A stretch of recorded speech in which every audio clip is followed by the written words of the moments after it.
William spotted the shoes first. Charlotte's school shoes, those black patent leather ones she wore daily. They sat neatly arranged beside the back door of Adelaide Cottage, exactly where she always placed them. Except Charlotte should have been at Lambrook School. Her classes ran until 4:30. It was barely 2 in the afternoon. He paused in the doorway, car keys still clutched in his hand. The house felt unnaturally quiet, not the peaceful silence of an empty home. Something different, something that raised the hairs on the back of his neck. The shoes troubled him. Charlotte was particular about her routine. She'd arrive home, set down her bag, remove her shoes, head straight to the kitchen for her snack. Every day, the identical pattern. But today, the shoes were present. The backpack wasn't. Before we go on, make sure you hit subscribe. Leave a comment below telling us where you're watching from. Now, back to what unfolded next. William moved deeper into the house. Kate was attending an engagement in London. George and Louis were still at school. The security detail was outside conducting perimeter checks. Standard Thursday afternoon. Everything appeared normal except those shoes. He called out, "Charlotte, are you home?" Silence. He moved through the ground floor rapidly. Living room empty, kitchen untouched, no snack plates in the sink, no juice glass on the counter. Charlotte always had apple juice after school. Always. His phone was already in his hand when he heard it. Not exactly a sound, more like its absence. The house had certain noises. The old heating system clicking, the refrigerator humming, wind against the windows. He knew every creak and groan of this place. Right now, nothing. Complete stillness. Wrong. William took the stairs 2 at a time. Charlotte's bedroom door stood open, bed made. Stuffed animals arranged on her pillow exactly as she'd left them that morning. Her pajamas folded on the chair. Everything perfect. Too perfect. He checked George's room. Louis's room, both empty. Guest bathroom, nothing. Back downstairs, he headed for the security office. Thompson, the day shift supervisor, glanced up from his monitors. "Sir, is everything all right? Have you seen Charlotte?" Thompson frowned. "Princess Charlotte? No, sir. She should be at school until 4:30. Her shoes are by the back door." The supervisor's expression changed immediately. He pulled up the security footage on his screen, fingers moving rapidly across the keyboard. Checking entry logs now. No record of the school car arriving. No foot traffic through any entrance since you departed this morning at 7:15. William felt coldness spread through his chest. "Check every camera. Last 24 hours. "Yes, sir." He stepped back into the hallway. Something was wrong. Deeply wrong. Charlotte wouldn't skip school. She loved school. And even if she had somehow returned home early, she would have told someone. She was responsible, careful. She followed rules. His military training kicked in. When something doesn't add up, you missed a detail. He walked back through the house slowly this time, looking at everything. Living room, 2 throw pillows on the sofa instead of 3. The third one sat on the floor near the bookshelf, like someone had been sitting there and knocked it off. Charlotte often sat in that exact spot reading. Kitchen, the back door. He tried the handle. Locked from the inside. Deadbolt engaged. If Charlotte had entered this way, she'd locked it behind her. The security system showed it had been armed when he left that morning. Disarmed at 1:45, just 20 minutes ago. Someone with a code had opened that door. William pulled out his phone and dialed Kate. It went straight to voicemail. She was probably still in the official engagement. Phone silenced. He tried again. Same result. He texted instead, "Call me immediately about Charlotte." Then he went back to Thompson. "Anything?" The security supervisor looked pale. "Sir, we have a problem. Camera 8 has been offline since noon. That's the one covering the east side of the house and the cellar entrance. Since when does a camera go offline without triggering an alert? It shouldn't. The system should have notified us immediately. Someone disabled the alert function." William felt his jaw tighten. Who has access to do that? Only senior security staff and, Thompson hesitated, and Palace administration, anyone with level 3 clearance. Pull the footage from the other cameras, every angle. I want to see everyone who's been near this house today. While Thompson worked, William paced. His mind was running through possibilities. Charlotte sick at school, sent home early. But then, where was she? Charlotte injured, taken to hospital, but he would have been called. Charlotte hiding as a game, but she wouldn't do that, not without telling someone first. The thought he kept pushing away kept returning. Charlotte taken. Thompson's voice cut through his thoughts. "Sir, camera 4. 11:30 this morning." William moved behind the desk to see the monitor. The footage showed the circular driveway. A palace vehicle pulled up. Official plates, royal household markings. 2 figures got out. One he recognized immediately. Margaret Hayes, palace administrator. She'd worked for the household for 15 years. Trusted, efficient. She had access to everything. The second figure was smaller. School uniform, blonde hair. Charlotte. Why would Hayes bring Charlotte home from school in the middle of the day? William's voice was quiet, controlled, but his hands had formed fists. Thompson kept the footage rolling. Hayes had her hand on Charlotte's shoulder, guiding her. Not gentle, not rough, just firm. Charlotte wasn't struggling, but she wasn't smiling either. Her face looked blank, scared. They walked toward the house, out of frame. "Check the entry log again," William said. "What time did the system disarm?" 11:32. "And Hayes has a code?" "Yes, sir. Level 3 clearance." The footage continued. 12 minutes later, Hayes emerged from the house alone. She got back in the vehicle and drove away. William watched his daughter disappear from the screen and felt something dark and cold settle in his stomach. Where did that car go after it left here? Thompson was already pulling up the tracking data. All palace vehicles had GPS. Back to the main palace. Hayes logged the vehicle back in at 12:15. She's been in her office all afternoon according to building entry records. William thought he was angry before. He was wrong. What he felt now was something else entirely. Something that made his vision sharp and his thoughts crystal clear. Someone had taken his daughter, brought her here, and left her. The question was where. He'd searched the entire house, every room, every closet, every bathroom. Charlotte wasn't there unless… the cellar. Adelaide Cottage was old. Built in 1849, it had a cellar. Original stone walls, low ceilings, used for storage. Kate hated it down there, said it was creepy. They'd only been down twice since moving in. Once during the initial security sweep, once when the heating system needed repairs. Charlotte had never been down there. They'd specifically told the children that area was off limits. Structural concerns. Old stone. Uneven floors. The cellar entrance was outside, east side of the house. Camera 8, the offline camera. William was already moving. He grabbed a torch from the kitchen drawer and headed for the back door. Thompson followed, radio in hand, calling for additional security to the location. Outside, the afternoon sun felt too bright, too normal. William rounded the corner of the house to the east side. There, the cellar entrance. A wooden door set into the ground at an angle. Old iron hinges. A modern padlock securing it.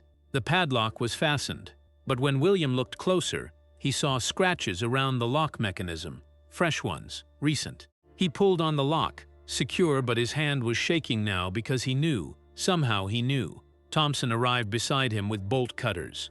"Sir, let me. Give them to me." William took the cutters and positioned them on the lock. One hard squeeze. The metal gave way with a sharp crack. He threw the broken lock aside and pulled the door open.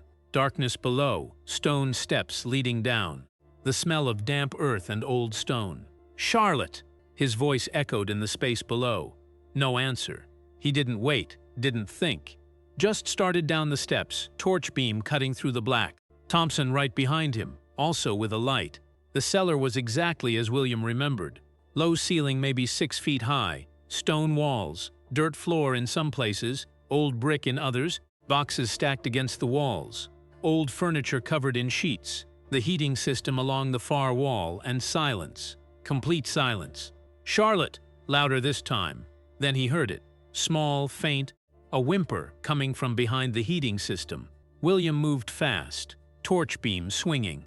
There was a door back there. He'd never noticed it before. Wooden, old, probably original to the house. A storage room, maybe. Completely dark because there were no windows down here. He tried the handle. Locked. The whimper again. Definitely coming from inside. "Charlotte, can you hear me? Daddy?" Her voice. Scared, small, but alive. Something inside William's chest broke and reformed in the same instant. His daughter was behind that door, locked in the dark.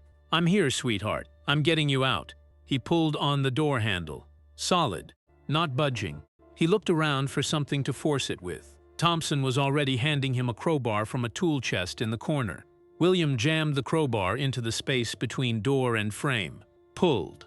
The old wood groaned, but held. He adjusted his grip, planted his feet, and pulled harder. The frame splintered, not enough. He repositioned the crowbar higher, pulled again.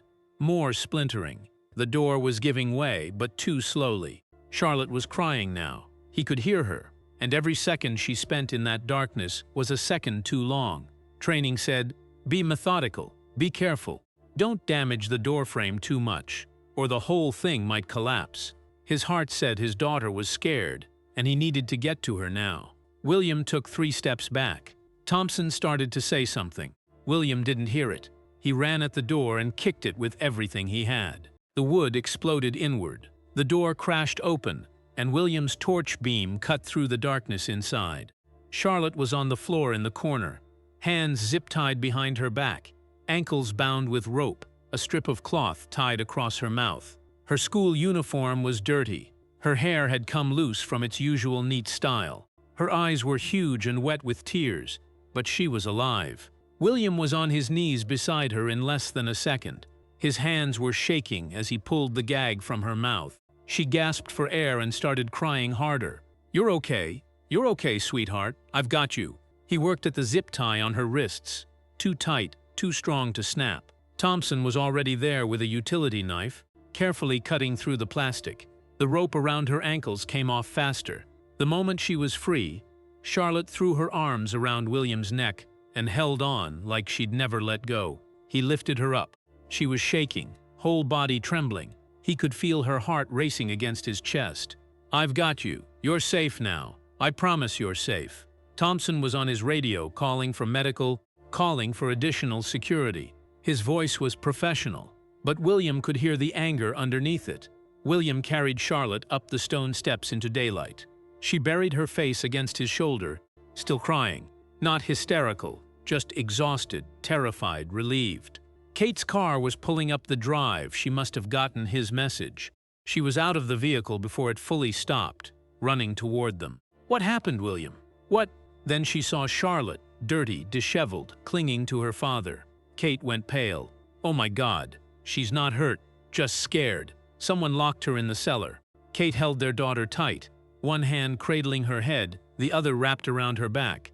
Who did this?" "Margaret Hayes brought her home from school. I have it on camera. She had access codes. She disabled a security camera." Kate's expression changed. The fear transformed into something harder, something dangerous. "Where is she now?" "Police. Her office." "Not for long." Thompson approached carefully. "Sir, ma'am, paramedics are 3 minutes out, and I've notified Palace Security. They're detaining Hayes now." William nodded. His jaw was so tight it hurt. "I want her arrest handled personally, and I want every single person who had access to those security codes interviewed today. Already in progress, sir." Kate was checking Charlotte over even as she held her, looking for injuries. "Are you hurt anywhere? Darling, does anything hurt?" Charlotte shook her head against Kate's shoulder. When she spoke, her voice was hoarse. "She said you told her to pick me up. She said there was an emergency, that I had to come home right away." William felt rage pour through him like ice water. Hayes had lied to Charlotte, used her trust, used her obedience. "What happened when you got here?" Kate's voice was gentle, but William could hear the steel underneath. "She said we had to wait in the cellar for you, that it was safer down there. I didn't want to go, but she said I had to." Charlotte pulled back slightly to look at her mother. "She locked the door. I tried to tell her I was scared of the dark, but she didn't listen. She just locked it and left." "How long were you down there?" "I don't know. It felt like forever." William checked his watch. Almost 2.5 hours. Charlotte had been locked in that cellar in complete darkness for 2.5 hours. The paramedics arrived. Kate didn't want to let Charlotte go, but the medical team needed to examine her. They were gentle, efficient, checking vital signs, looking for injuries, asking careful questions. Charlotte answered them all quietly. No, nothing hurt. No, she didn't hit her head. No, no one touched her. Just tied her up and locked her in. William watched his daughter being examined and felt something calcify inside him.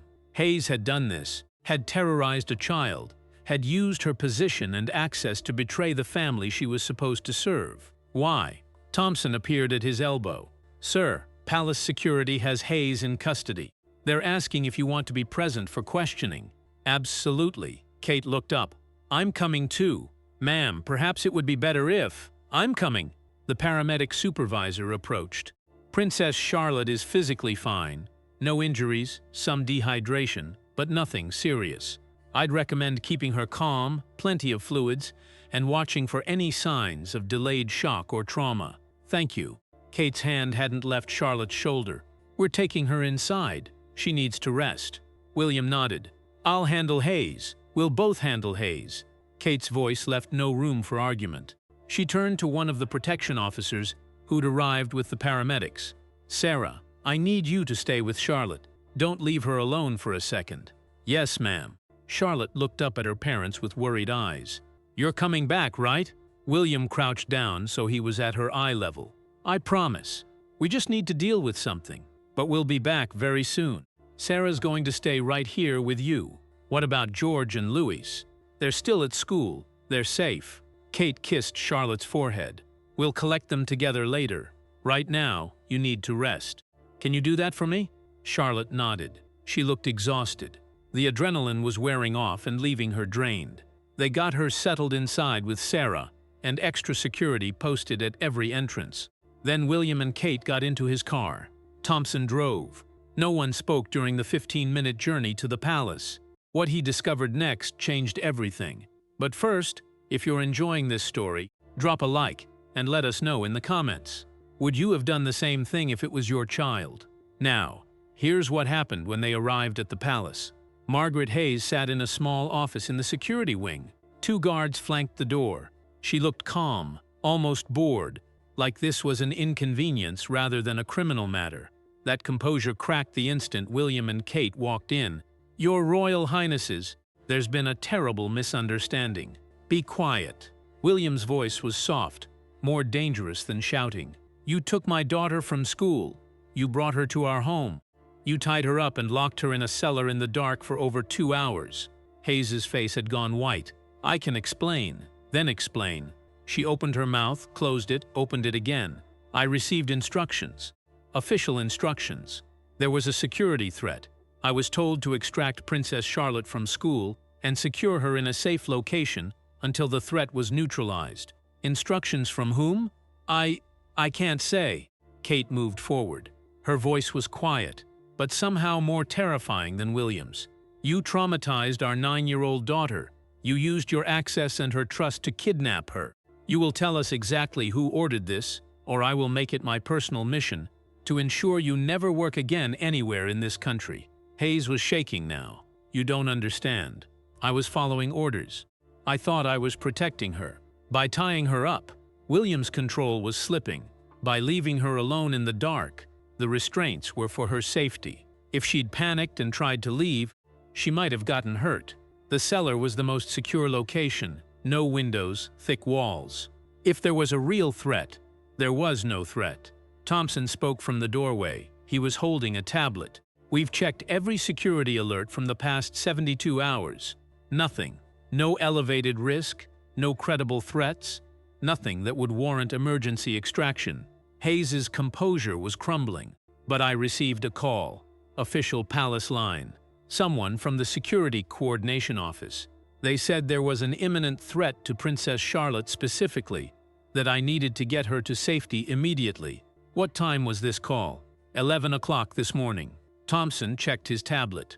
"Security Coordination Office shows no outgoing calls at that time and no record of any threat assessment being elevated." "That's impossible. I spoke to someone. They had the correct security codes, the correct protocols."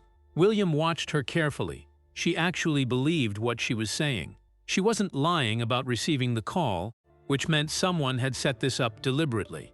Had used Hayes as a tool. "Describe the voice," he said. "Female, professional." She knew details about Charlotte's schedule, knew which car to use, knew the security codes for Adelaide Cottage. Hayes was talking faster now, desperate to prove she wasn't crazy. She told me exactly what to do. Pick up Charlotte from school using the emergency illness protocol. Take her to the cottage. Secure her in the cellar storage room, because it was the only windowless location on the property. Wait for further instructions.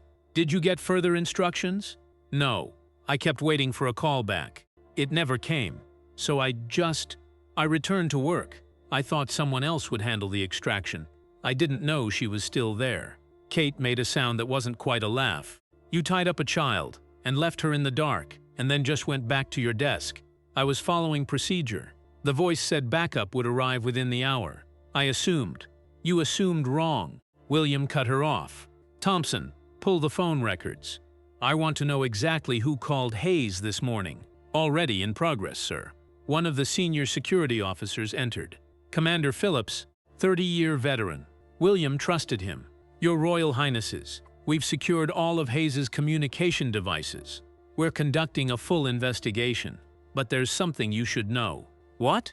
Hayes wasn't the only one who received instructions today. 3 other palace staff members got similar calls. All from the supposed Security Coordination Office. All between 10 and 11 this morning. William felt cold spread through his chest. What were they told to do? One was instructed to disable specific security cameras at Adelaide Cottage. One was told to log a false entry in the vehicle dispatch system. One was told to delay responding to any security alerts from your residence for 2 hours. Phillips looked grim. Someone orchestrated this very carefully. They used multiple people who didn't know they were part of a larger operation. Do we have voice recordings of these calls? No, sir. Palace internal lines aren't recorded. Only external calls. Kate spoke up. So someone inside the palace coordinated this. It appears so, ma'am. Who has the authority to issue those kinds of instructions?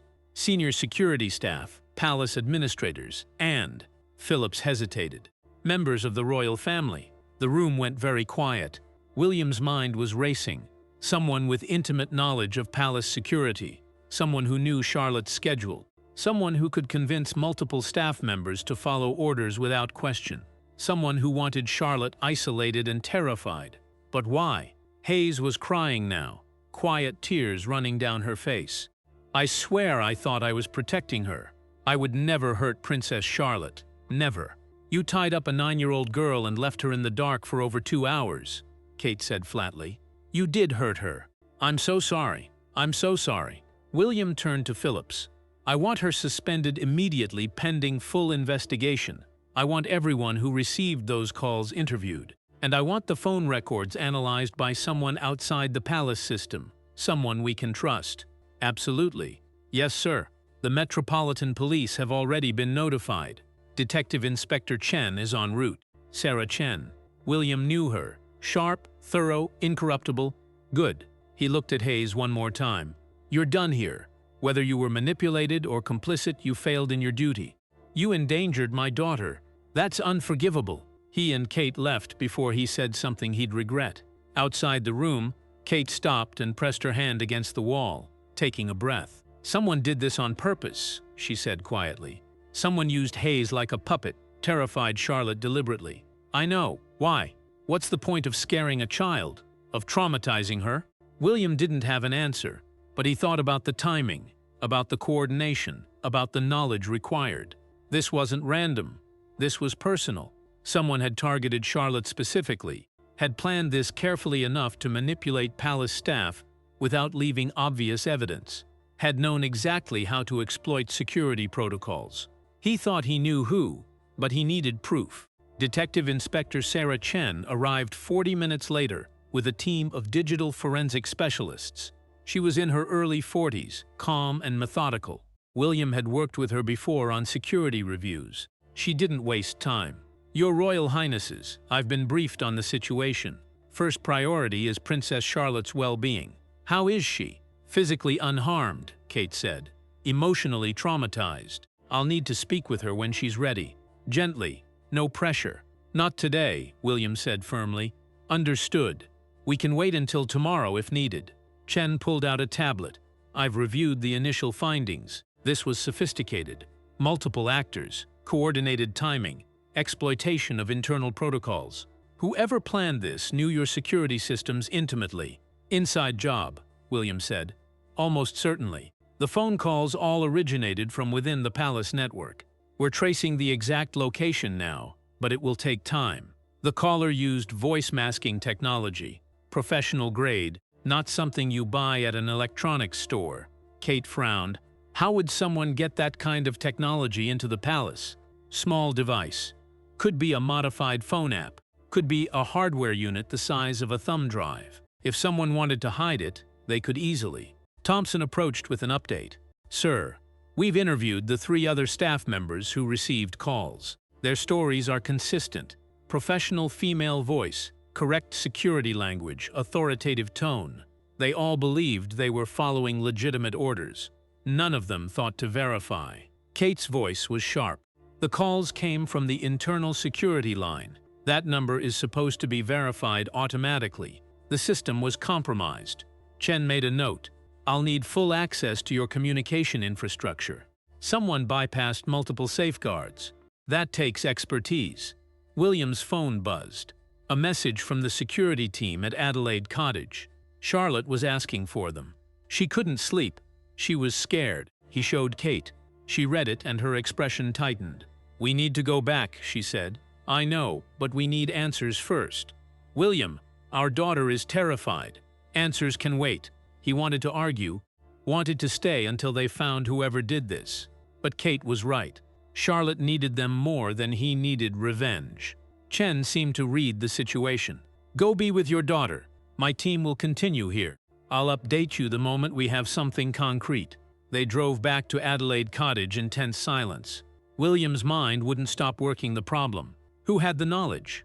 Who had the access? Who had a reason to terrorize Charlotte? The list was shorter than it should be. Charlotte was awake when they arrived, curled up on the sofa with Sarah watching over her. She'd changed into comfortable clothes, but she still looked small and scared. Kate sat down and pulled her close. Bad dreams? I keep thinking I'm back down there in the dark. William crouched in front of them both. You're safe now. I promise no one is going to hurt you. But why did they do it? Why did Miss Hayes lock me up? How do you explain to a 9-year-old that someone manipulated multiple adults into terrorizing her? That someone deliberately wanted her to suffer? Miss Hayes made a very bad mistake, Kate said carefully. She thought she was following orders, but she wasn't. She was tricked by someone. Who tricked her? We're finding out. Charlotte looked at her father. You kicked the door down. I did. That was really loud. Was it scary? She shook her head. No. It was good because then I knew you were really there, not just a dream. William felt something crack inside his chest. His daughter had been so terrified that even hearing rescue, she thought it might not be real. I'm so sorry this happened to you, he said quietly. It's not your fault, Daddy, but it was someone's fault, and he was going to find out whose. Kate stayed with Charlotte while William made calls. First to his father. Charles needed to know what happened. The king's response was immediate and furious. Full investigation, complete transparency. Whoever did this would face consequences. Second call to Anne. His aunt was blunt. Someone inside orchestrated this. Yes. Then you have a short list of suspects. Who knew Charlotte's exact schedule today? Who has the technical knowledge to bypass security systems? Who has a reason to harm her? I'm working on it. Work faster. This was a direct attack on your child, William. That's not palace politics. That's personal. She was right. This felt personal. His phone rang. Chen, we have preliminary results from the phone trace. The calls originated from the Queen's wing. William went cold. Specify. The administrative offices adjacent to Queen Camilla's private quarters. We're narrowing down the exact room now. Queen Camilla's wing, where she had her personal staff, her private secretary, her security detail, where Camilla herself spent most of her working day. I need proof, William said. Solid evidence, not speculation. Working on it, but sir, there's something else. We pulled security footage from that corridor. Someone disabled 3 cameras between 10:15 and 11:30 this morning, same time frame as the phone calls. Who disabled them? The system logs show it was done with administrator access, but the physical person isn't visible. because the cameras were already off when they approached. Convenient. Too convenient. Keep digging. I want everything.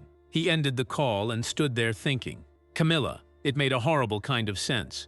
She'd never warmed to William's children, had always seemed uncomfortable around them, kept her distance. But this was beyond discomfort.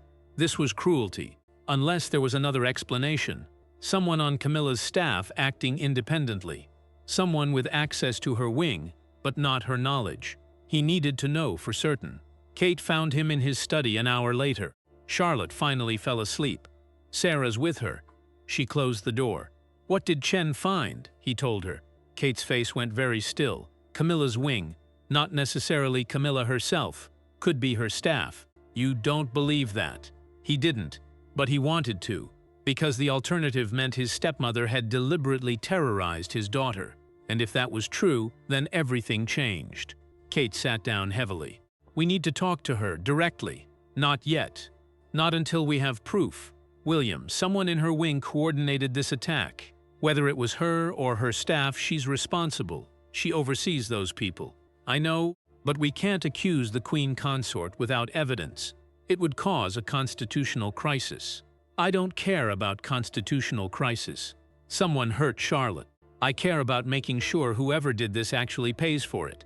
If we move too fast, they could destroy evidence, claim ignorance, get away with it. Kate was quiet for a moment. Then how long until Chen has what she needs? 24 hours, maybe less. Fine, 24 hours. Then we confront her with or without perfect evidence. The next morning brought answers. Chen called at 8. We found it, the device used for the voice masking, hidden in a desk drawer in the private secretary's office, Margaret Whitmore's office. Margaret Whitmore, Camilla's personal secretary, loyal, efficient, completely devoted to the Queen Consort. Have you questioned her? She's not here. Called in sick this morning. We sent officers to her residence. She's gone. Cleared out her flat sometime last night. Gone. That was as good as a confession. What else did you find? Communications between Whitmore and Hayes going back 3 months. Carefully worded. Nothing explicitly incriminating, but enough to show they were in contact regularly. And Whitmore's computer search history is interesting. Multiple queries about Adelaide Cottage's security systems, about childhood trauma and fear responses, about how long a person can be isolated before experiencing psychological breakdown. William felt sick. And there's one more thing, Chen continued. We found video footage, not from palace cameras, from Whitmore's personal phone. She filmed Charlotte being locked in the cellar. The timestamp shows it was taken yesterday afternoon, 2:35. She was there. She watched Hayes lock that door, and then she stood there and filmed it. We're approaching the moment that shocked everyone who witnessed it.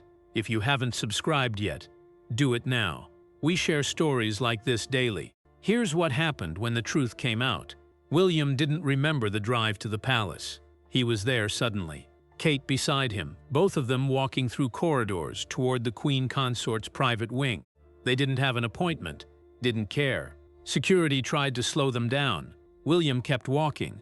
Camilla was in her sitting room, having morning tea when they entered unannounced.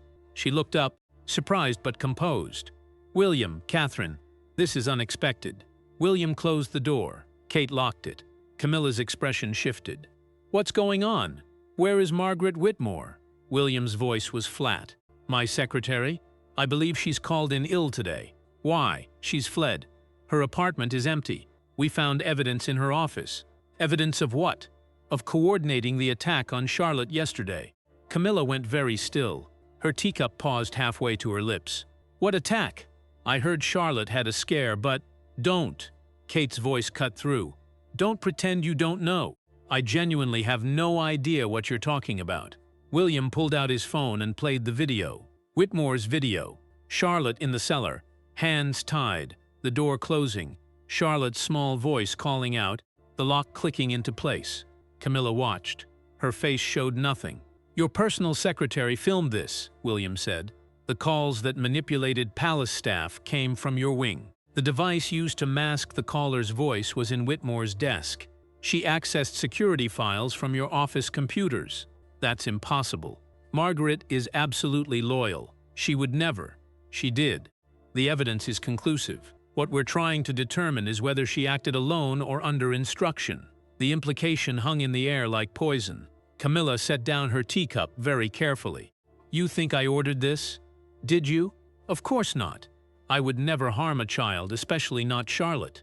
Kate laughed, sharp and bitter. You barely acknowledge Charlotte's existence. You avoid her at every event. You look uncomfortable whenever she's near you. That's not the same as wanting to hurt her. Then why did your secretary do this? William leaned forward. Margaret Whitmore has worked for you for 12 years. She's devoted to you. She doesn't make independent decisions. She follows your lead in everything, not in this. I swear to you, I knew nothing about this. Your phone records show 3 calls to Whitmore between 10 and 11 yesterday morning. Camilla's composure cracked slightly. We speak multiple times every day.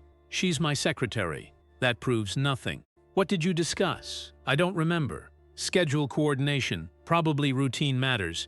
Try harder. I understand you're upset. What happened to Charlotte is horrible, but I'm not responsible. Kate moved closer. Charlotte is 9 years old. She was tied up and locked in darkness for over 2 hours. She's having nightmares. She's terrified of being alone. And it happened because someone in your direct employ decided to terrorize her. I did not. No. Camilla's voice rose. Margaret must have done this on her own. Perhaps she's had some kind of breakdown. I can't be held responsible for. You are responsible. William's voice was quiet. Absolutely. Whether you gave explicit orders or created an environment where your staff thought this was acceptable, you are responsible. She works for you. She used your resources. She operated from your wing. This is absurd. You have no proof I was involved. William pulled up another file on his phone, a recording. Chen had provided it an hour ago. Whitmore's voice, calm, professional, speaking to someone on the phone. Yes, ma'am. I've confirmed Princess Charlotte will be vulnerable tomorrow afternoon. The timing is perfect. Hayes will follow through. I'll make sure the cameras are disabled. No one will know until it's over. A pause, then another voice. Also female, also calm. Good. Make sure she's isolated long enough to be genuinely frightened. Children need to learn their place. Charlotte especially. She's too confident, too assured. A few hours of fear will do her good. The recording ended. Camilla's face had gone white. That's not my voice. Voice analysis confirms it is. Then it's been manipulated, fabricated. By who? Your secretary, who's conveniently disappeared. I don't know. But I did not say those things. Kate's voice was ice. Children need to learn their place. Charlotte needs to be less confident. Those are your words. They're not. The recording is authenticated, William said. Chen had 3 independent experts verify it. That's your voice on Whitmore's phone, giving permission to terrorize my daughter. Camilla stood up. She was shaking. I want my solicitor. I want to speak to the king. This is a setup. Someone is trying to destroy me. Someone tried to destroy Charlotte, Kate said. And you just gave them permission to do it. A knock on the door. Charles's private secretary.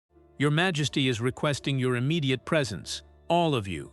They walked to the king's private office in silence. Charles was waiting. He looked older than William had ever seen him. Tired, angry, sad. I've heard the evidence, he said without preamble. All of it. Camilla started to speak. Charles held up a hand. I've also spoken to Margaret Whitmore. The police found her an hour ago. She's agreed to cooperate in exchange for consideration. What did she say? William asked. That she was following instructions. Explicit instructions from Camilla to frighten Charlotte, to teach her humility, to remind her that being a princess doesn't make her special. Charles looked at his wife. She said you've made comments about Charlotte for months, that she's too confident for a child, too assured, that she needs to be taken down a level. That's a lie.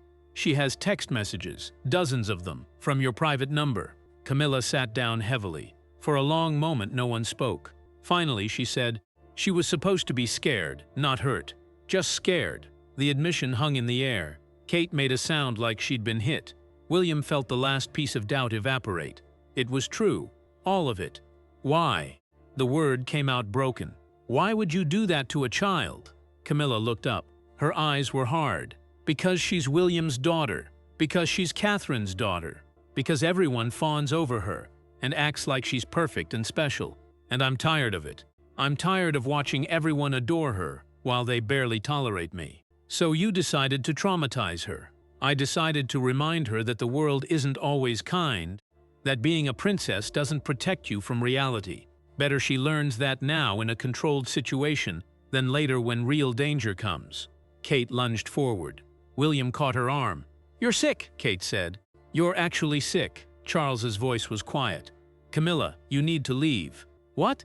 "Leave this room. Leave this palace. I need you gone now." "Charles, you terrorized my granddaughter. You coordinated an attack on a 9-year-old child. You used palace resources and staff to deliberately cause her psychological harm." His voice was shaking now. "I don't know who you are, but you're not the woman I married. I was trying to help her, to prepare her. You tied her up and locked her in the dark. The final moments of this story are unforgettable. Stay with us until the end. Now, here's what happened next." Camilla stood, drew herself up. "Fine, if that's how you feel. But mark my words, Charlotte is going to grow up spoiled and entitled, and it will be your fault." She walked out. The door closed behind her. Charles sat down and put his head in his hands. "I'm so sorry. I should have seen this. Should have known." "You couldn't have known," William said quietly. "I should have. There were signs, comments, small cruelties. I ignored them because I didn't want to see." He looked up at William. "How is Charlotte?" "Traumatized, afraid. But she'll recover. I want to see her if you'll allow it." "Of course!" Kate spoke up. Her voice was still shaking with anger. "What happens to Camilla now?" "Investigation. Formal charges if the evidence supports it. At minimum, she's stripped of all official duties. She'll be removed from public life entirely." Charles's voice was flat, dead. "Our marriage is over. I'll begin divorce proceedings immediately." The scandal broke 3 days later. The palace tried to control the narrative, but too many people knew the truth. Margaret Whitmore's arrest. The video evidence. Camilla's recorded voice. The headlines were brutal. Queen consort terrorized Princess Charlotte. Royal child locked in cellar on Camilla's orders. King Charles to divorce after granddaughter's ordeal. Public reaction was immediate and furious. Protests outside the palace. Calls for Camilla to be prosecuted. Demands for accountability. The palace released a statement. Brief, professional. An incident occurred involving Princess Charlotte. A full investigation has been conducted. Those responsible have been removed from their positions. The King and Prince of Wales are focused on Princess Charlotte's well-being. No mention of Camilla by name, but everyone knew. Margaret Whitmore was charged with kidnapping, false imprisonment, and conspiracy. She pleaded guilty. 12 years in prison. Camilla was never criminally charged. Insufficient evidence for conviction, the Crown Prosecution Service said. Her instructions to Whitmore were carefully worded. Plausible deniability. But she lost everything else. Divorced from Charles within 6 months. Stripped of all titles and privileges. Banned from any royal residences. Cut off from the family entirely. She disappeared from public life. Some said she left the country. Others claimed she was living quietly in a cottage somewhere. No one cared enough to find out. Charlotte recovered slowly. Nightmares for weeks, fear of closed spaces, reluctance to be alone. But with therapy and patience and love from her family, she healed. William and Kate made sure she knew none of it was her fault, that she'd done nothing wrong, that the people who hurt her were gone and would never hurt her again. One evening, about 2 months after everything, Charlotte came to William's study. "Daddy?" "Yes, sweetheart. Can I ask you something?" "Always." "Why did Camilla hate me so much?"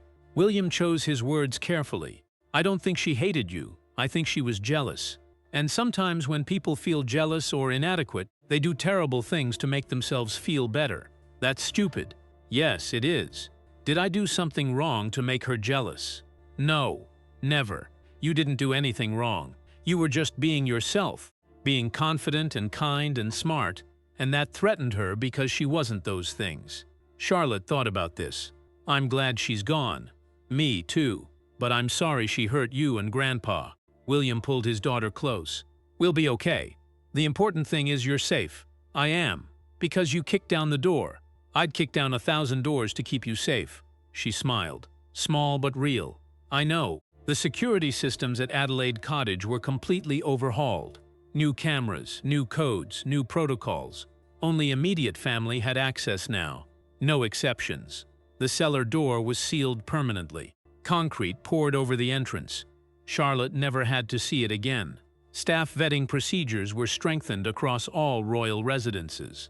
Background checks deepened. Psychological evaluations added. Multiple oversight layers implemented. It should have been done years ago. It took a child being terrorized to make it happen. William thought about that often. How close they'd come to something worse. If he hadn't come home early that day, if he hadn't noticed Charlotte's shoes, if he'd ignored his instincts, Charlotte could have been in that cellar for hours more, could have suffered permanent psychological damage, could have been hurt in ways that therapy couldn't fix. But he had come home, had noticed, had acted, and his daughter was safe. 3 months after the incident, Anne stopped by Adelaide Cottage unexpectedly. She found William in the garden watching Charlotte play with her brothers. "She seems better," Anne said. "She is. Still has nightmares sometimes, but she's getting there. And you?" "I'm fine." Anne gave him a look. "William," he sighed, "I keep thinking about what could have happened. If I'd been 5 minutes later, if I'd ignored the signs, if I'd followed protocol and waited for authorization before breaking down that door. But you didn't. You trusted your instincts. You acted. That's what good fathers do. Good fathers don't let their children get kidnapped in the first place. Good fathers can't prevent every threat, but they can respond when threats appear, which you did." Anne watched Charlotte for a moment. "She's resilient. Like her mother. Like you. She'll carry this with her, but it won't define her." "How do you know?" "Because she has you and Kate. Because she knows she's loved and protected. Because she learned that when she's in danger, people will come for her." Anne smiled slightly. "You kicked down a door for her, William. That's a powerful memory, not just of the trauma, but of the rescue." William thought about Charlotte's words. "I knew you were really there, not just a dream." Anne was right. Charlotte would remember being scared, but she'd also remember being saved. That evening, after the children were in bed, William and Kate sat together in the quiet. "Do you ever think about what Camilla said?" Kate asked. "About preparing Charlotte for reality sometimes. She was wrong about everything, but the world will be cruel to Charlotte sometimes." That part was true. "I know. How do we protect her from that without becoming like Camilla, without using cruelty to prepare her for cruelty?" William thought about it. "We teach her she's strong. We teach her she's capable. We teach her that when bad things happen, she can survive them. But we don't create the bad things ourselves. We don't manufacture trauma and call it preparation. We trust her resilience. Yes, and we make sure she knows that no matter what happens, we're there, always." Kate leaned against him. "She's going to be okay. She is. Because of you. Because of both of us. Because of everyone who loves her and protects her." A year later, Charlotte gave a speech at her school. A small thing, just a class presentation about courage. She talked about being afraid, about facing darkness, about finding strength in unexpected places. She didn't mention the cellar, didn't talk about Camilla or Whitmore or what had happened, but she talked about her father kicking down a door, about knowing that when she called for help, someone would come, about learning that courage isn't the absence of fear. It's acting despite fear. It's trusting that you're not alone. William watched from the back of the room and felt his throat tighten. His daughter had been through something terrible, something that should never have happened, something that still haunted her sometimes. But she'd survived. More than survived, she'd grown. And that, he realized, was the real lesson. Not that the world is cruel. Charlotte had learned that the hard way. But that cruelty doesn't win. That love is stronger than jealousy. That family protects family. That when you fall into darkness, someone will bring light. True duty isn't about following orders blindly. It's about knowing when rules matter less than doing what's right. When protecting a child matters more than protocol. When kicking down a door matters more than waiting for permission. William had made that choice, and he'd make it again 1,000 times over. Because some things are more important than procedure, more important than politics, more important than anything. Family, love, protection. Charlotte was safe, and she knew she was safe, and she knew she always would be. That was what mattered. If this story showed you something about royal family dynamics you didn't know, make sure you're subscribed to our channel. We share these untold stories from inside the palace every single day. Drop a comment and let us know. Would you have kicked down that door? Or would you have waited for backup? What would you have done in William's position? We'll see you in the next.